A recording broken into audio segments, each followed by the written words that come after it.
क्या यहाँ पे जो यज्ञ हो रहा है उसके बारे में क्या कहेंगे आपकी अनुभूति है? ये तो दत्तात्रेय की तपोभूमि है।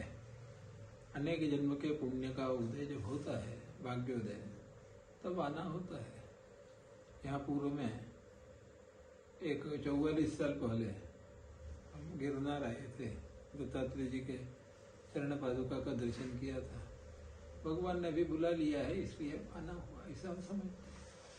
ये जो 40 दिनों का यज्ञ है, तो इसके बारे में, इसके महत्व के बारे में क्या?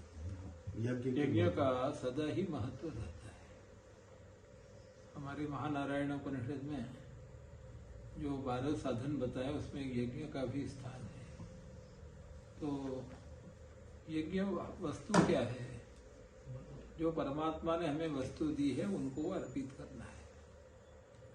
इसका एक विधान शास्त्र में है, उस हिसाब से वो चलता है। हमारे यहाँ जितनी भी परंपराएं हैं, जितनी भी पद्धतियां हैं, उनका सबका मूल वेद है।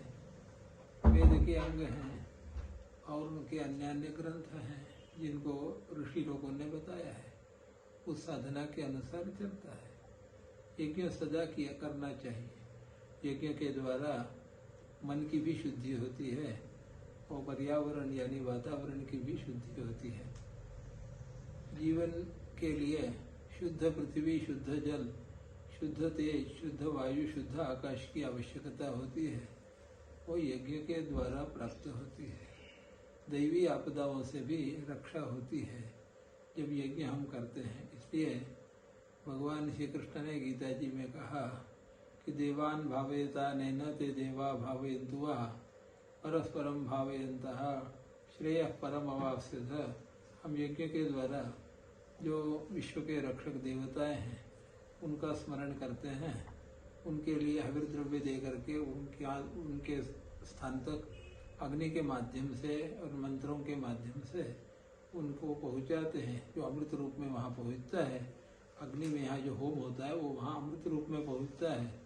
और वो देवता प्रसन्न होकर के हमें जो आवश्यकता होती है, समय समय पर वर्षा, अग्नि से सुरक्षा, बादलों से माने कोई तकलीफ न हो, हवा से कोई तकलीफ न हो, धरती न फटे, भूकंप वगैरह न हो, इस तरह से वो रक्षा करते हैं। इसी प्रकार वातावरण में जब अशुद्धि होती है तो बड़े बड़े रोग आ जाते हैं, जिनकी चिकित्सा करना भी कठिन होता है। तो वैसे रोग को भी वो आने देते नहीं। हुताशनो जलम व्याधिर दुर्भिक्षम मरकस्तथा इति पंचविधम दैव व्यसनम, ये कामंती की निस्सार में कहा।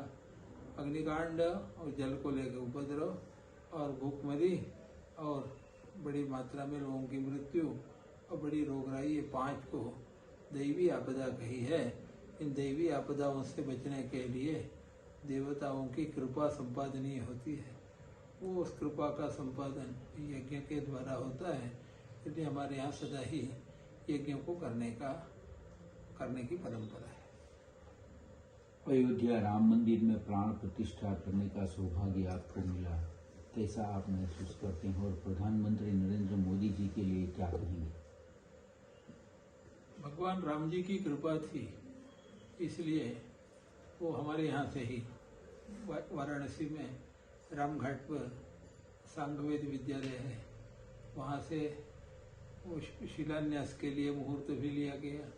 राम मंदिर की प्रतिष्ठा के लिए भी मुहूर्त लिया गया।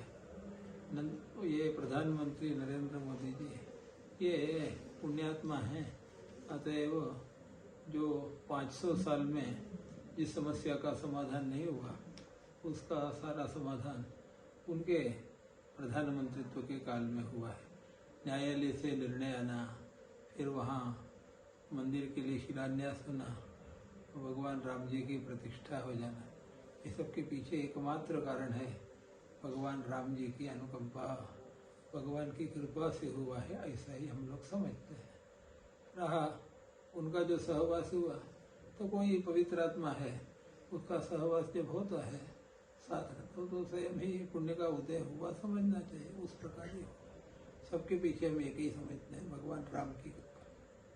हम जब यज्ञ करते हैं, विश्व कल्याण की हमारी भावना है, तो आप कैसे देखते हैं आने वाले ये विश्व में अभी की जो हालात हैं, प्रधानमंत्री भी हैं, अभी नरेंद्र मोदी जी हैं, तो कैसे देखते हैं विश्व में शांति, विश्व का कल्याण को कैसे देखते हैं? विश्व कल्याण तो परमात्मा के द्वारा होता है, परमात्मा की कृपा, लेकिन ये भगवत कार्य है। प्रजा पालन करना भी भगवान महाविष्णु का ही कार्य है। महाविष्णु की कृपा से ही जो अच्छे शासक रहते उनके द्वारा प्रजा की रक्षा होती है। लेकिन ये राष्ट्र बहुत बड़ा है, इसका बड़ा दायित्व है, कार्य भी बहुत बड़े हैं। तो मोदी जी जैसा उसके लिए दिन रात लगे हैं, वैसा बाकी सबको भी दिन रात लगना चाहिए। जैसे यहाँ बापूजी 40 दिन का अनुष्ठान यहाँ करा रहे हैं ब्राह्मणों को बुला करके, ये भी विश्व कल्याण के लिए ही है। इस प्रकार प्रत्येक व्यक्ति को विचार करना चाहिए। हमारी ओर से भी उसमें एक योगदान है। हम प्रचारित करते रहते हैं भगवान की कृपा से कि जो जव नाम का धान्य है उसके विषय में कहा है, यवोसी धान्य राजोसी वारुणो मधु संयुता निर्णोद सर्व पापानाम पवित्र ऋषि स्मृतम। ये जव धान्य सारे पापों को दूर करने वाले हैं और ऋषियों ने उन्हें बहुत ही पवित्र माना है। तो जव का यदि सेवन हो, लोग जव की आटे की रोटी बनाए खाएं या जव का किसी भी रूप से सेवन करेंगे तो हमारी बुद्धि में जो विचार आएंगे वो पवित्र आएंगे। तो पवित्र विचारधारा का सृजन प्रजाओं में इस जव के सेवन से होगा, और जव का सेवन यदि होगा तो शरीर निरोग रहेगा। डायबिटीज वगैरह जैसे रोग भी, दुस्तर रोग जो हैं वो दूर हो जाते हैं या नियंत्रित रहते हैं जव के सेवन से। तो जव का भी सेवन सदा करना चाहिए। और 100 साल पहले ये भी प्रमाणित हो गया है। काशी नरेश प्रभु